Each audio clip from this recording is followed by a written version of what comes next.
நடிகர் ரஜினிகாந்த் அவர்கள் அரசியலுக்கு வரதா அறிவிச்சார். அது சம்மந்தமான வேலைகள்லாம் போணுச்சு. ஆனால் அவரும் ஒரு கட்டத்தில் விலகிட்டார். ஆனால் நடிகர் ரஜினிகாந்த் அரசியலுக்கு வருவார்னு அறிவித்த பிறகு எனக்கு தெரிந்த சில ஊடகங்கள்லாம் ஒரு கருத்து கணிப்பு எடுத்தாங்க. நேர்லேயே நிறைய கருத்து கணிப்பு எடுத்தாங்க.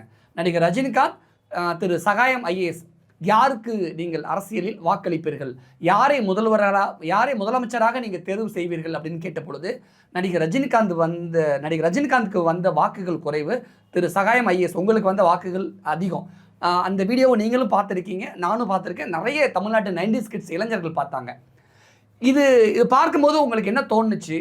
இதை பார்த்துட்டு ஏன் நீங்கள் அரசியலுக்கு வரல? இல்லை, அது இப்போ நீங்கள் சொல்கிறது மாதிரி எனக்கு நினைவு இருக்குது.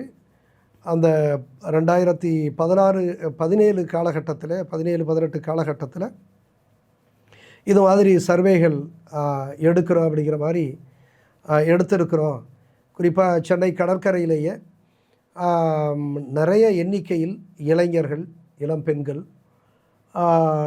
நடு வயதினர், மூத்தவர்கள், இப்படி பல்வேறு அந்த வயதுக்குட்பட்டவர்களை எல்லாம் வந்து அவங்க போய் பார்த்து நேரடியாக இது மாதிரி ஒரு சர்வே கேட்டிருக்காங்க, யார் முதலமைச்சராக வரணும்னு. அப்போ நானுமே பார்த்தேன். பார்த்தப்போ எனக்கு அது கூடுதலாக, எனக்கு வாக்கு ரொம்ப கூடுதலாக அவங்க அதிக எண்ணிக்கையில் சகாய முதலமைச்சராக வரணுங்கிற அதெல்லாம் நிறைய பேர் சொல்லியிருந்தாங்க. எனக்கே ஆச்சரியமாக. உங்களுக்கு 90% வாக்குகள் வந்தது.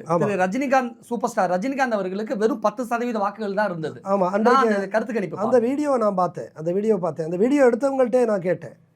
குறிப்பாக வந்து தேசத்தினுடைய நம்பிக்கை, அதில் ஒருத்தர் வந்து தேசத்தினுடைய நம்பிக்கை பாட்ஷா, அவர்கிட்ட நான் கேட்டேன். கேட்டு என்னை காலி பண்ணுறதுக்காக இப்படி ஒரு வீடியோ எடுத்திருக்கீங்களா, அல்லது ஓவர் பில்டப் கொடுக்கறதுக்காக இப்படி எடுத்திக்கலான்னு இப்படி தான் கேட்டேன். எனக்கே ஆச்சரியமாக இருந்துச்சு. நான் அந்தளவுக்கு ஒரு மக்களை போய் சென்றடைஞ்ச சாதாரண அதிகாரி, நான் நேர்மையாக செஞ்சுருக்கிறேன்.